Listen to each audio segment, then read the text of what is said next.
जय जय श्री कृष्णा। राधे राधे। नमस्कार प्रिय भक्तजनों। जन्माष्टमी का पावन पर्व है। भाद्र महीने के कृष्ण पक्ष की अष्टमी तिथि के दिन मनाया जाता है। भाद्रपद मास की कृष्ण पक्ष की अष्टमी तिथि को मथुरा नगरी में कंस के कारागार में देवकी की 8वीं संतान के रूप में भगवान श्री कृष्ण ने अवतार लिया था। भाद्रपद मास की कृष्ण पक्ष की अष्टमी तिथि को आधी रात में रोहिणी नक्षत्र में तभी से भगवान श्री कृष्ण का जन्मोत्सव अष्टमी तिथि को ही मनाया जाता है। इसे कहा जाता है जन्माष्टमी। और पौराणिक शास्त्र के अनुसार भगवान श्री कृष्ण का यह जो जन्मोत्सव है यह 5251वां जन्मोत्सव है। और आज की वीडियो में मैं आपको बताने जा रही हूँ भगवान श्री कृष्ण का जन्मोत्सव कब मनाया जाएगा, 26 अगस्त को या 27 अगस्त को। अष्टमी तिथि कब प्रारंभ होगी, कब समाप्त होगी। भगवान श्री कृष्ण का जन्मोत्सव का नक्षत्र रोहिणी नक्षत्र कब से कब तक प्रारंभ होगा, कब समाप्त होगा। भगवान श्री कृष्ण की पूजा का सही समय क्या रहेगा, मतलब जो निषिद्धकालीन का समय है वह हमें कब मिलेगा। भगवान श्री कृष्ण के जन्म कराने का सही समय क्या रहेगा, चंद्रोदय का समय क्या रहेगा। व्रत अगर आप रख रहे हैं तो व्रत के पालन करने का समय सही समय क्या होगा। संपूर्ण जानकारी आप प्रिय भक्तजनों जानने वाले हैं तो वीडियो को अंत तक जरूर देखिएगा। जो कि रात्रि में 12 बजे के बाद व्रत का पालन कर लेते हैं, जो भी व्रत करते हैं तो उनके लिए पालन करने का सही समय क्या रहेगा। और कई भक्त जो कि अगले दिन यानी कि सुबह उठकर व्रत का पालन करते हैं तो ऐसे में सुबह अगले दिन व्रत खोलने का सही समय क्या रहेगा, या साथ ही जन्माष्टमी व्रत के नियम, पूजा विधि, संपूर्ण जानकारी आपसे शेयर करने वाली हूँ तो वीडियो को ज़रूर से पूरा देखिएगा। वीडियो अच्छी लगी तो ज़्यादा से ज़्यादा लाइक कीजिएगा, शेयर कीजिएगा, कमेंट बॉक्स में जय जय श्री कृष्णा राधे राधे जरूर से लिखिएगा।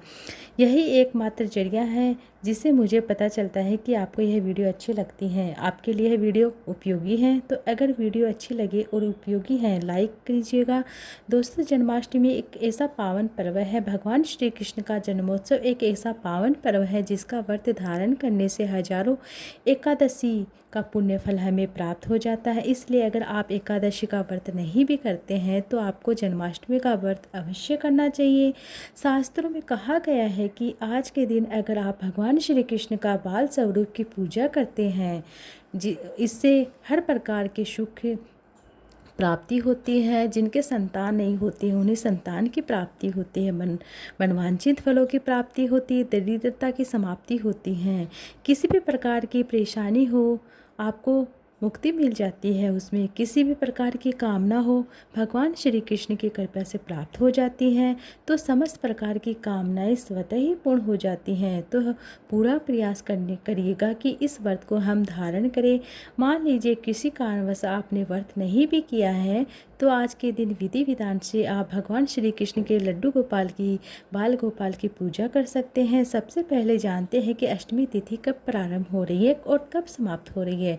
जन्माष्टमी का व्रत कब धारण करना है, संपूर्ण जानकारी जान लेते हैं। भाद्रपद मास की कृष्ण पक्ष की अष्टमी तिथि प्रारंभ हो रही है 26 अगस्त को सुबह 3:39 पर, मतलब ब्रह्म मुहूर्त में अष्टमी तिथि हमें प्राप्त हो जाएगी। समाप्त हो रही है 27 अगस्त को सुबह 2:19 पर। और सूर्योदय कालीन तिथि के अनुसार 26 अगस्त 2024 जन्माष्टमी का हम व्रत धारण करेंगे। और सोमवार का दिन है तो सोमवार की अष्टमी भी है। बहुत ही पवित्र दिन है, बहुत ही दुर्लभ दिन मिलता है सोमवार की अष्टमी का दिन। सोमवार की अष्टमी के दिन कुछ उपयोग भी किए जाते, उपाय भी किए जाते हैं। सोमवार को हम जन्माष्टमी का व्रत धारण करेंगे। जब भी सोमवार की अष्टमी आती है शिव और पार्वती के मिलन का दिन भी माना जाता है। 26 अगस्त 2024 को जन्माष्टमी के व्रत में सबसे महत्वपूर्ण होता है कि रोहिणी नक्षत्र, क्योंकि इसी नक्षत्र में भगवान श्री कृष्ण का जन्म हुआ था, भगवान श्री कृष्ण ने अवतार लिया था। तो रोहिणी नक्षत्र प्रारंभ होगा इस दिन 26 अगस्त को दोपहर 3:55 पर और रोहिणी नक्षत्र समाप्त होगा इस दिन 27 अगस्त 2024 को दोपहर 1:38 पर। अब देखिए रोहिणी नक्षत्र जो शुभ नक्षत्र में सबसे मतलब अच्छा नक्षत्र होता है वह प्राप्त होता है दोपहर को 26 अगस्त को पूरी रात्रि रोहिणी नक्षत्र रहेगा, हमें प्राप्त हो रहा है। अगले दिन दोपहर में समाप्त हो जाएगा। 27 अगस्त को दोपहर 1:38 पर वह समाप्त हो रहा है। तो 26 अगस्त के अर्धरात्रि में रोहिणी नक्षत्र का शुभ समय भी हमें प्राप्त हो रहा है। अब जन्माष्टमी के दिन जो सबसे महत्वपूर्ण होता है वह अर्धरात्रि में, मध्य रात्रि में भगवान श्री कृष्ण की पूजा, जन्मोत्सव और भगवान श्री कृष्ण का अभिषेक। निश्चितकालीन पूजा का शुभ मुहूर्त हमें 26 अगस्त को देर रात्रि 12:06 से लेकर 12:51 के बीच में हमें प्राप्त होने वाला। इसी समय आप भगवान श्री कृष्ण का जन्मोत्सव मनाएंगे और भगवान श्री कृष्ण का मतलब आप भगवान श्री कृष्ण का अभिषेक करेंगे, आरती पूजा, भगवान को भोग लगाएंगे, भगवान का जन्मोत्सव मनाएंगे। 27 अगस्त में आपको 12 बजे के बाद रात्रि 12 बजे के बाद तारीख बदल जाती है। तो आप इसे भी आप समझ लीजिए कि अगर 27 अगस्त को आप प्रातःकालीन 12 बजे से 6 बजे 12:06 से लेकर 12:51 तक भगवान श्री कृष्ण की पूजा का निषिद्धकालीन समय प्राप्त हो रहा है। बात करते हैं कि अगर आप भगवान श्री कृष्ण का जन्म करते हैं, बहुत से लोग जो कि खीरे में जन्म कराते हैं, कुछ कद्दू में जन्म कराते हैं, कुछ जो नारियल का गोला आता है उसके अंदर मध्य रात्रि में जन्म कराते हैं। भगवान श्री कृष्ण का जन्म कराना आपको 27 अगस्त को प्रातःकालीन 12:28 पर भगवान श्री कृष्ण का जन्म कराने का समय होगा। मध्य रात्रि चंद्रमा बहुत महत्वपूर्ण होता है क्योंकि चंद्रमा उच्च का होता है। मध्य रात्रि में महत्वपूर्ण भगवान श्री कृष्ण का जब जन्म हुआ था तो चंद्रमा अपने उच्च राशि में थे, वृषभ राशि में, और इसलिए ऐसा कहा जाता है कि अगर हम जन्माष्टमी की रात्रि में चंद्रमा का दर्शन करते हैं, उसे हमें कोई भी कामना करते हैं तो भगवान श्री कृष्ण और चंद्रदेव की कृपा से वह हर कामना पूर्ण हो जाती है। क्योंकि चंद्रमा को 16 कलाओं से युक्त माना जाता है। जब वो उच्च राशि में होते हैं तो भगवान श्री कृष्ण के अवतार को 16 कलाओं से परिपूर्ण माना जाता है। इसलिए जब चंद्रोदय का हम दर्शन करते हैं, उनसे अपनी कामना करते हैं तो निश्चित ही हमारी कामना वह पूर्ण हो जाती है। जन्माष्टमी की रात्रि में 26 अगस्त को आप चंद्रोदय का समय होगा रात्रि में 11:41 पर। इस समय चंद्रमा का दर्शन करना, उनका पूजन करना अत्यंत सर्वश्रेष्ठ माना जाता है। जन्माष्टमी के दिन भगवान श्री कृष्ण की पूजा तो होती है, इसके साथ ही व्रत भी धारण जिन्होंने किया है व्रत भी धारण किया जाता है। अगर आप जन्माष्टमी का व्रत धारण करते हैं तो एक दिन पहले ही सप्तमी तिथि के शाम से ही आप सुबह से आपको सात्विक भोजन करना है, तामसिक भोजन का बिल्कुल सेवन नहीं करना है, जैसे लहसुन, प्याज, मांस, मदिरा का सेवन नहीं करना है। यह व्रत स्त्री पुरुष कोई भी कर सकता है, बच्चे नहीं करते हैं। और आज के दिन आपको इसके साथ ही आपको त्याग करना है। मसूर की दाल और गाजर, मूली, बैंगन, इन सभी चीज़ों को आप सप्तमी तिथि के दिन आपको नहीं खाना है और अष्टमी तिथि को भी नहीं खाना है।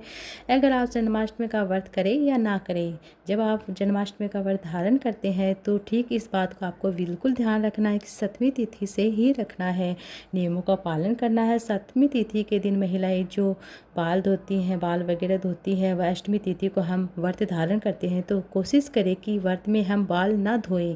वैसे अगर आप बाल धोते हैं तो भी आप कोई दोष नहीं लगता है, लेकिन आप बाल ना धोएं तो सबसे अच्छा होता है। लेकिन व्रत में बाल धोना इतना शुभ नहीं होता है, इसलिए हम एक दिन पहले ही बाल धो लेते हैं। शुद्ध सात्विक भोजन करते हैं, ब्रह्मचर्य का पालन पूर्ण रूप से करते हैं। सभी को करना भी चाहिए। जो भी जन्माष्टमी का व्रत धारण करता है उनके लिए सभी नियम अनिवार्य होते हैं। फिर जन्माष्टमी के दिन आपको प्रातःकालीन जल्दी उठकर आपको क्या करना है, नित्य कर्मों से निवृत्त होकर स्नान करने के बाद स्वच्छ वस्त्र धारण करें। हो सके तो आप आज के दिन लाल रंग के कपड़े, पीले रंग के कपड़े वस्त्र धारण करें। काले, नीले, सफ़ेद वस्त्र बिल्कुल भी धारण ना करें। लेकिन उससे पहले भगवान सूर्यदेव को वस्त्र धारण करने के बाद आपको क्या है, श्री कृष्ण भगवान की विधि विधान से पूजा करनी है। उससे पहले भगवान श्री सूर्यदेव को जल अर्पित करें। पुष्प अक्षत डाल के भगवान श्री सूर्य नारायण भगवान को जल देते हैं, क्योंकि शास्त्र में कहा गया है कि अगर हम सूर्य को जल नहीं देते तो इसके बाद हम कोई भी कर्म करें, कोई भी पूजा करें, उसका फल हमें नहीं मिलता। इसलिए सबसे पहले अनिवार्य है कि भगवान सूर्य नारायण को हम जल देते हैं। इसके बाद अपने घर के मंदिर में शुद्ध घी का दीप लगाएं, अपने व्रत का संकल्प लें। आप मतलब इस तरह से आपको व्रत का संकल्प लेना है, अपने घर के मंदिर की साफ़ सफाई कर लेनी है। फिर अगर आप भगवान श्री कृष्ण की चौकी भी आप लगा सकते हैं। अगर आपके घर में लड्डू गोपाल हैं तो उनका जन्मदिन अवश्य अच्छे धूमधाम से मनाइए। कोई झांकी बनाना चाहते हैं तो बना सकते हैं। सभी कार्य आपको एक दिन पहले ही कर लेना है, तैयारी कर लेनी है, मतलब घर की सफाई कर लेनी है और सभी कार्यों को आपको एक दिन पहले ही सभी सामान जो भी आप पूजा में सामान रखते हैं वही जुटा लेना है। इस दिन लड्डू गोपाल के लिए मतलब माखन मिश्री का भोग लगाया जाता है रात्रि में, और पंजरी का भोग लगाया जाता है। पंजरी आप एक दिन पहले ही बना के रख ले ताकि आप जन्माष्टमी के दिन विधि विधान से भगवान श्री कृष्ण की पूजा कर सके। और ये आपको क्या क्या तुलसी पत्री भी आपको एक दिन पहले ही तोड़ कर रख लेना है। बहुत सारा समय आप घर की साफ सफाई में लग जाता है तो तैयारी नहीं हो पाती है। जन्माष्टमी के दिन आपको भगवान श्री कृष्ण के सामने शुद्ध घी का दीप लगाना है, व्रत का संकल्प लेना, पूजा का संकल्प लेना है, फिर विधि विधान से उनकी पूजा करनी है। अगर आपके पास लड्डू गोपाल है तो बहुत अच्छी बात है, आप उनका अभिषेक कर सकते हैं। मान लीजिए आपके पास लड्डू गोपाल न भी हैं तो आप मतलब किसी भी बाल स्वरूप में आप लड्डू गोपाल की जो तस्वीर है उसकी पूजा कर सकते हैं। भगवान श्री विष्णु की पूजा कर सकते हैं, उनका आप अभिषेक कर सकते हैं। फिर विधि विधान से भगवान के बाल स्वरूप का ध्यान करते उनकी पूजा कर सकते हैं, मन मंत्रों का जाप कर सकते हैं, मानसिक रूप से पूजा करते हैं। सुबह की पूजा आरती करने के बाद आप चाहे तो फलाहार कर सकते हैं। वैसे कई भक्त इस दिन निर्जल रहकर व्रत करते हैं, रात्रि में 12 बजे के बाद ही जल ग्रहण करते हैं। जैसे कि कोई नहीं कर पाता है, संभव नहीं, किसी से नहीं हो पाता है तो आप फलाहार कर सकते हैं, जल चाय पीकर भी रह सकते हैं। पूरे दिन कान्हा जी के मंत्रों का जप करते हैं। इस दिन झूठ बिल्कुल नहीं बोलना चाहिए, भगवान श्री कृष्ण के मंत्रों का जप करने, किसी से चुगली नहीं करनी चाहिए। हो सके तो जहाँ ज़्यादा से ज़्यादा भजन जागरण करना चाहिए। विष्णु सहस्त्र नाम का पाठ कर सकते हैं, गोपाल सहस्त्र नाम का पाठ करते हैं। जो भी आपसे बन सके, ओम नमो भगवते वासुदेवाय नमः मंत्र का जाप कर सकते हैं, कर सकते हैं। श्री ओम गमलिंग कृष्णाय नमः, ओम श्री राधे वल्लभ नमः। इस प्रकार से आप किसी भी मंत्र का जाप कर सकते हैं। हरे कृष्णा कर सकते हैं, या फिर भजन कीर्तन कर सकते हैं। मंदिर में भजन कीर्तन हो रहा तो हाँ वहाँ पर भी आप जा सकते हैं। हरे कृष्णा हरे कृष्णा हरे कृष्णा हरे कृष्णा हरे रामा हरे कृष्णा हरे रामा। इस तरह से आप मतलब 5-10 मिनट तो आप भगवान के लिए निकाल ही लीजिएगा आज के दिन। फिर रात्रि में अर्धरात्रि में भगवान श्री कृष्ण का जन्मोत्सव मनाए, भगवान श्री कृष्ण का अभिषेक आपको करना ही है। अर्धरात्रि में पंचामृत बनाए, पंचामृत से भगवान श्री कृष्ण का अभिषेक करें। पंचामृत में जैसे कि दूध, दही, घी, शहद, शक्कर, इनका पंचामृत है, घी, इनसे आपको एक मतलब पंच अमृत बना लेना है। फिर फलों के रस से जो भी आपके पास है उनका मतलब भगवान को भोग लगा से वस्त्र धारण कराए। यथा शक्ति संभव हो तो आप सामग्री के जो भी आपके पास है, फल, मिठाई, जैसी भी आपके सामर्थ्य के अनुसार आप पूजा करें। सभी चीज़ों का भोग लगाए, विधि विधान से उनकी पूजा करें, उनकी आरती करें। ठीक है, इस प्रकार से भगवान श्री कृष्ण का जन्मोत्सव हम मनाते हैं, जन्माष्टमी मनाते हैं। इसके बाद से आप अपना व्रत खोल सकते हैं। व्रत कब खोलना है आपको देख लीजिए। कई भक्त होते हैं जो अर्धरात्रि में अपना व्रत खोल लेते हैं। भगवान श्री कृष्ण का जन्मोत्सव और पूजा करने के बाद अपना व्रत पारण कर सकते हैं। ऐसे में जब कान्हा का जन्म करवा देते हैं तो उनके बाद आप विधि विधान से उनकी पूजा करने के बाद, आरती करने के बाद, भोग लगाने के बाद, फिर क्षमा याचना करने के बाद अपना व्रत का पारण कर सकते हैं। जो भी पूजा पाठ किया है सब कुछ भगवान को अर्पित कर देते हैं, समर्पित कर देते हैं। फिर उसके बाद से आप चाहे तो अपना व्रत खोल सकते हैं, हो सके तो आप सुबह भी खोल सकते हो। भगवान का चरणामृत जिसे आपने बनाया है, अभिषेक किया है, उसका आप सबसे पहले ग्रहण कीजिए। उसी के साथ ही आपको अपने व्रत का पालन करना है। उसके बाद आप चाहो तो फल इत्यादि ले सकते हैं। जो भी आपने भगवान को भोग में पंजीरी होती है वो बनाया तो वो ग्रहण कर सकते हैं। प्रसाद स्वरूप में आपने जो भी बनाया वह खा सकते हैं। आज बहुत से भक्त जो कि उसी समय आज अनाज नहीं खाते हैं, जैसा आपने बनाया वैसा खा सकते हैं। इस प्रकार से आपको भोग लगाकर, भगवान का भोग लगाकर आप अपने व्रत का पालन कर सकते हैं। जैसे कई भक्त होते हैं जो कि रोहिणी नक्षत्र के समाप्त होने के बाद ही अपना व्रत खोलते हैं तो 27 अगस्त को दोपहर 1:38 के बाद आप व्रत खोल सकते हैं। अगर आप रोहिणी नक्षत्र के समाप्ति के बाद खोलते हैं तो आपको 1:38 के बाद ही अपने व्रत खोलना है। जब भी हम जन्माष्टमी का व्रत खोलते हैं, चाहे आप किसी भी समय खोलें, व्रत खोलने के लिए सबसे पहले भगवान का जो चरणामृत आपने बनाया वह आपको लेना है। उसके बाद भगवान का जो भोग आपने बनाया है वह जो भी प्रसाद स्वरूप में आपको पाना है। उसके बाद आप शुद्ध सात्विक भोजन कर सकते हैं। जन्माष्टमी का दिन अपने आप में बहुत ही विशेष होता है। इस दिन बहुत सारे उपाय किए जाते हैं। साल में एक बार मतलब आता है। किसी भी प्रकार की कामना अगर आप भगवान के सामने करते तो वह निश्चित ही पूर्ण होती हैं। आने वाली वीडियो में मैंने आपको जन्माष्टमी मतलब इस तरह से बता दिया। आने वाली वीडियो में आपके लिए लेकर आऊँगी कौन सी कामना को पूर्ण करने के लिए कौन सा उपाय करना है, किस मंत्र का जप करना है। आप किसी भी प्रकार की कामना पूर्ण करने के लिए आप इस तरह से उपाय कर सकते हैं। अगर वीडियो अच्छी लगी तो वीडियो को लाइक कीजिएगा। कमेंट बॉक्स में राधे राधे कृष्णा कृष्णा हरे हरे कृष्णा जरूर से लिखिए।